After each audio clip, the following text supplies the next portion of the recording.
Salut, c'est Kevin. Bon, vous n'êtes pas sans savoir que grignoter pendant qu'on essaye de perdre du poids, c'est pas bon. Surtout si on parle de mauvaises choses comme des chips, des gâteaux, des bonbons, bref, de la malbouffe. Ça va venir nous parasiter, ça va venir influer négativement dans notre processus de perte de poids. Mais j'avoue que quand on essaye de maigrir, forcément, on a quelques fringales de temps en temps, c'est normal. Donc, comment faire pour ne pas grignoter, comment faire pour ne pas céder au grignotage? C'est ce que je vais vous parler dans cette vidéo en 8 conseils. Premier conseil, ne vous affamez pas. Ok, vous voulez perdre du poids, mais pas d'excès de zèle, s'il vous plaît. Il ne faut pas descendre en dessous des 1000 calories par jour. Déjà, ça pourrait être dangereux pour votre santé. Et en plus, cela risque d'être contre-productif pour votre perte de poids. Parce que votre corps va s'habituer à cette carence alimentaire et vous risquez de stocker les calories plus rapidement qu'auparavant.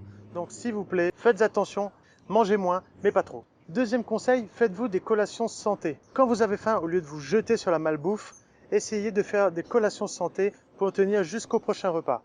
Je vais vous donner quelques exemples. Par exemple, un petit bol de fruits et de noix, des crudités, carottes, brocolis avec des trempettes, des œufs bouillis, du raisin et du fromage, association que j'aime particulièrement, du yaourt grec 0% mélangé avec des fruits coupés avec des noix, ou bien du guacamole et crevettes qui marchent super bien.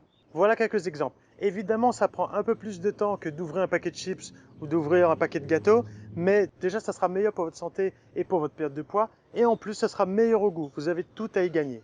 Troisième conseil, changez votre routine. Si vous aviez des mauvaises habitudes, essayez de travailler dessus pour ne plus les faire.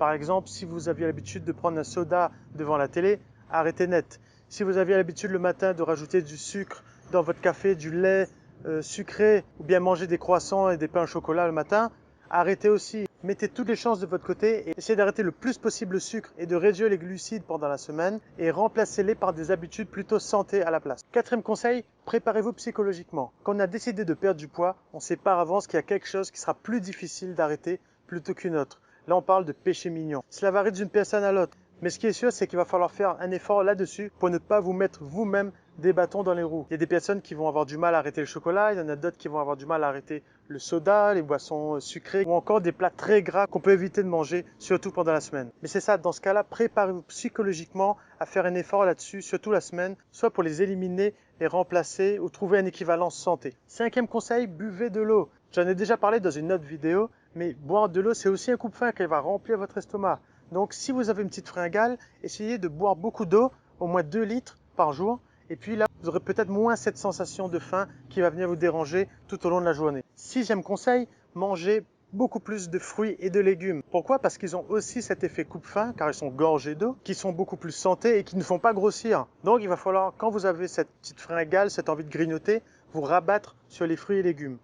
Petit conseil, mais non des moindres, quand vous faites vos courses, essayez de prendre suffisamment de fruits et légumes pour tenir la semaine et prenez le temps de les préparer à l'avance pour les mettre dans votre frigidaire. Prenez le temps de les couper, de les peler et de préparer des petites collations santé, par exemple des trempettes aux légumes ou bien des fruits coupés déjà mis dans un bol, prêts à déguster. L'intérêt de cela, c'est qu'en fait, quand on a faim, on n'a pas de patience, on veut tendre le bras et manger. Ben moi, en tout cas, c'est mon cas. Dès que j'ai une petite fringale, j'ai pas envie d'attendre, j'ai envie de satisfaire cette sensation de faim tout de suite. Comment y pallier? Si vous avez fait l'effort de préparer à l'avance vos fruits et légumes, vous n'avez qu'à ouvrir votre frigidaire, tendre le bras et prenez ce que vous avez préparé. C'est déjà fait, c'est devant vous, c'est tout beau, il ne reste plus qu'à déguster. En fait, il faut que ce soit aussi facile que d'ouvrir un paquet de chips et l'affaire est réglée. Septième conseil, dormez suffisamment. Il faut dormir au moins 7 à 8 heures par soir. Déjà parce que c'est bon pour la santé et en plus, ça va vous éviter de grignoter. Pourquoi cela? Quand le corps est fatigué, il a envie de coups de boost à travers les sucres, les glucides, vous aurez envie de manger en fait. Plus vous serez fatigué, plus vous aurez envie de grignoter, car votre corps réclamera de l'énergie plus rapidement. Donc essayez de dormir plus longtemps, 7 à 8 heures par soir, pour pallier à cette sensation de faim qui vient dans la journée. Enfin, huitième et dernier conseil, occupez-vous. Ça a l'air anodin, mais juste quand vous êtes occupé, vous ne pensez plus à manger tout simplement. Alors que quand vous ne faites rien, quand vous êtes devant la télé, assis dans le fauteuil, ben là forcément vous allez plus penser « Ah ben j'ai une petite faim, ah j'ai envie de boire un bon truc bien sucré ». Voilà, vous êtes plus sensible à vos besoins primaires lorsque vous ne faites rien, car vous êtes plus à l'écoute de votre corps. Lorsque quand vous occupez votre esprit, là, vous êtes dispersé et forcément, vous avez moins votre attention sur votre estomac.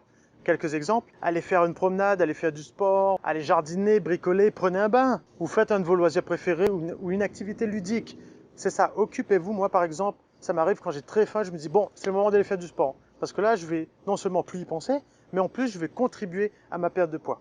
Voilà, j'espère vous avoir aidé à travers ces conseils à grignoter moins pendant la journée. Bien évidemment, le but est de ne pas tous les appliquer, mais de prendre le meilleur de chaque conseil et de voir comment ça s'adapte à vous. Dites-moi dans les commentaires si vous avez d'autres idées pour ne pas grignoter pendant la journée. Et retrouvez-moi sur mon blog retrouvetoncorps.com où je donne régulièrement d'autres articles pour vous aider à maigrir. Et puis moi, je vous dis à bientôt pour une prochaine vidéo. Salut!